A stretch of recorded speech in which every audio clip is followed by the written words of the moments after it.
नमस्कार। प्रसंगवश में आप सभी का स्वागत है। पिछले 2 दिनों से मैं आपके बीच में नहीं आ पाया, उसके लिए मैं क्षमा चाहता हूँ क्योंकि मजबूरी थी, मुझे बाहर रहना पड़ा। आज भी मैं बाहर ही हूँ, लेकिन मेरा प्रयास है कि आज के कुछ प्रमुख चर्चाओं को आपके साथ में शेयर करूँ।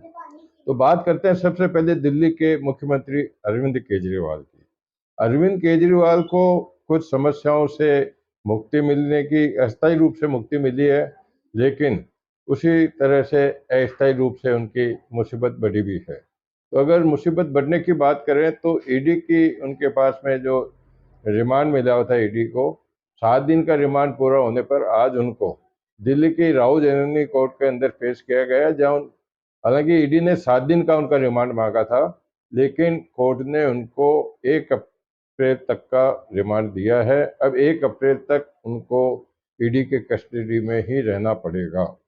बात करते हैं उनकी रियायत की, उनको जो जिस प्रकार से कुछ अस्थायी रूप से जो सुविधा मिली है, तो एक याचिका दायर की गई थी दिल्ली हाई कोर्ट में, जिसमें मुख्यमंत्री पद पर रहते हुए इनके सरकारी कार्यों के संचालन को लेकर के, राष्ट्रपति शासन लागू करने को लेकर के और मुख्यमंत्री पद से हटाने को लेकर के जो याचिका दायर की थी, उसको कोर्ट ने ये कह करके और अस्वीकृत कर दिया, खारिज कर दिया कि ये राजनीतिक मामला है, इसमें कोर्ट कोई दखलंदाजी नहीं कर सकता। इन सब पर अरविंद केजरीवाल ने भी कहा कि यह सब कुछ दबाव से किया जा रहा है, राजनीतिक द्वेषता की वजह से किया जा रहा है। इसका जवाब जनता अपने आप देगी।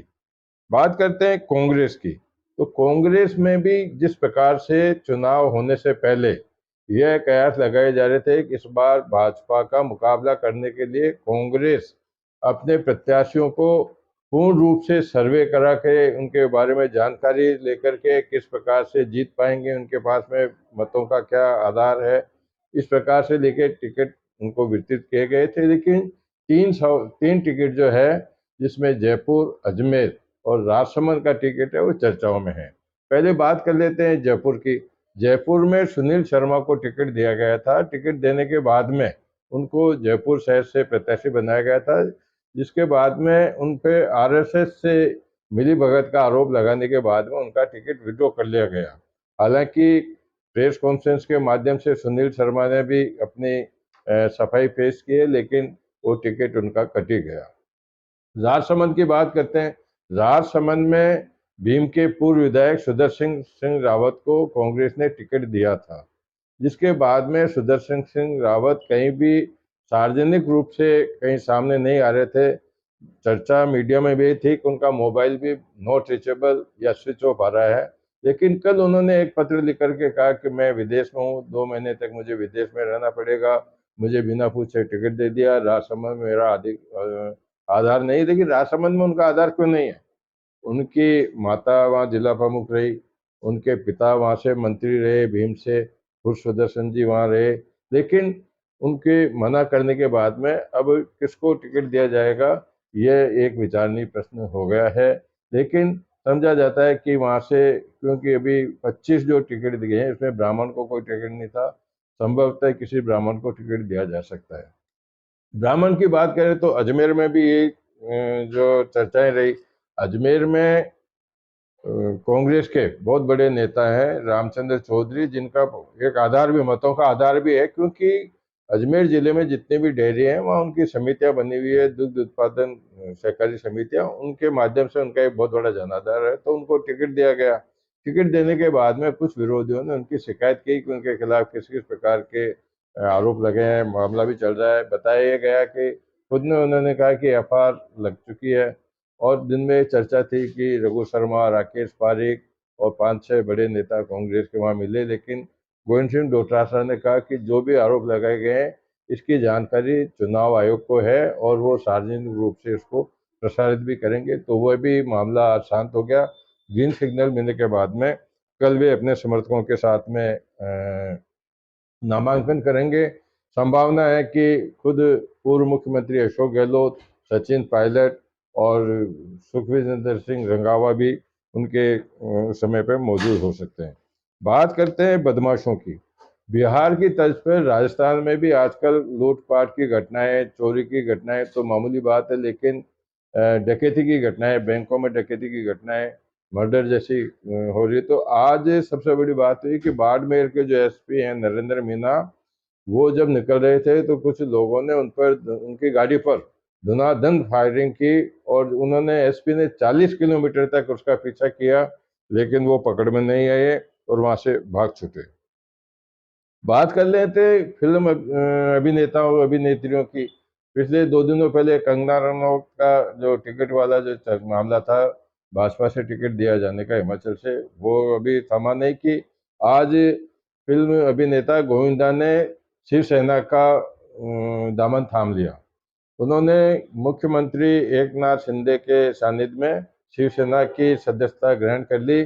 समझा जाता है कि उनको शिवसेना मुंबई नॉर्थ से लोकसभा में भेजने की कोशिश कर सकती है। बात करते हैं सीजेआई की। तो आज लगभग 500 वकीलों ने सीजेआई को एक पत्र लिख करके न्यायपालिका के खतरे में होने की दुहाई देते हुए, मतलब खतरे में है न्यायपालिका, इस बात की बात करते हुए उन्होंने कहा कि प्रोफेशनल दबाव बचाने की उन्होंने मांग की और उनको ज्ञापन भी दिया। बात करते हैं पिछले दिनों जब सोनिया गांधी ने मना कर दिया था कि मैं लोकसभा का चुनाव नहीं लड़ूंगी, तो उन्होंने एक इमोशनल लेटर लिखा था रायबरेली की जनता के नाम से, जिसमें उन्होंने कहा कि मैं भले ही चुनाव नहीं लड़ूंगा, लेकिन मेरा बहुत पुराना या संबंध रहा है, मैं इसको ससुराल भी मानती हूँ, क्योंकि उनकी सास जो थी इंदिरा गांधी, उन्होंने भी वहाँ चुनाव लड़ा, राजीव गांधी ने भी वहाँ चुनाव लड़ा, तो उसको लेकर के, तो उसी तर्ज पर वरुण गांधी ने भी पीलीभीत से जब भाजपा ने उनको टिकट नहीं दिया, तो उन्होंने भी एक इमोशनल लेटर लिखा है और उन्होंने कहा कि मैं आपका हूं और आपका ही रहूंगा। जो बात ही चल रही है राजनीति की, तो राजनीति में आप सबको पता है कि नवीन जिंदल, जो बड़े भारी उद्योगपति भी हैं, एक चैनल के मालिक भी हैं, उन्होंने कांग्रेस छोड़ के भाजपा की सदस्यता ग्रहण कर ली थी। तो आज उनकी माता ने भी कांग्रेस छोड़ करके भाजपा की सदस्यता ग्रहण कर ली। उनकी माता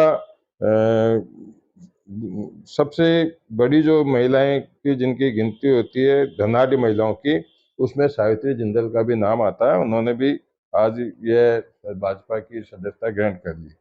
बात करते हैं पंजाब आम आदमी पार्टी की। आम आदमी पार्टी में जहाँ संकट के बादल छाए हुए हैं, समझा ये भी जाता है, चर्चा है कि पंजाब के कुछ विधायक पार्टी छोड़ के भाजपा में आ सकते हैं। इसी तरह से जो पार्टी के, आप पार्टी के जो प्रमुख हैं, संयोजक है अरविंद केजरीवाल, वो भी संकट में छाए हुए हैं। इसी बीच में भगवंत सिंह मान जो मुख्यमंत्री है पंजाब के, उनके घर में खुशियां आई है। खुशियां है कि उनकी पत्नी डॉक्टर गुरप्रीत कौर ने आज एक पुत्री को जन्म दिया है। बात करते हैं लिम्का बुक। लिम्का बुक में हर व्यक्ति जो किसी न किसी तरह से प्रगतिशील होता है या जो अपने आप में खूबियां रखता है, वो चाहता है कि मेरा नाम लिम्का बुक इसमें जो नाम उसका दर्ज हो। तो एक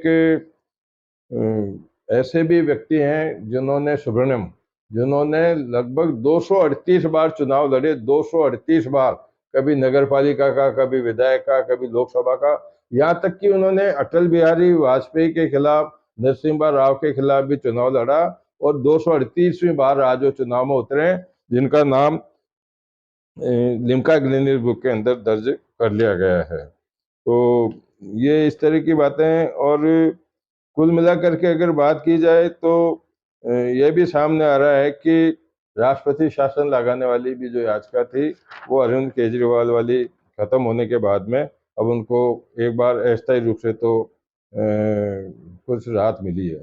चलते चलते में बात करते हैं उत्तराखंड के अंदर नानक मत्ता गुरुद्वारे में जो है डेरा प्रमुख, उनकी आज फायरिंग करके, धनाधुन फायरिंग करके उनकी मौत हो गई उनकी। दर्शन सिंह हैं जो पंजाब और उत्तराखंड के बड़े भारी संत भी माने जाते हैं, उनकी गोली मारने से हत्या हो गई। इसी तरह से बात कर लेते हैं पुलिस कर्मियों की। राजस्थान में चुनाव को लेकर के पुलिस कर्मियों के अवकाश पर प्रतिबंध लगा दिया गया है। किसी भी प्रकार का अवकाश उनको नहीं मिलेगा और जो टीम यूनिट के इंचार्ज होंगे उनकी पूर्व स्वीकृति से उनको अवकाश मिल सकता है। तो कुल मिलाकर के आज की जो प्रमुख चर्चा रही वो आपके सामने शेयर की है। कल फिर नई चर्चाओं के साथ मैं आपके साथ उपस्थित होऊंगा। तब तक के लिए नमस्कार।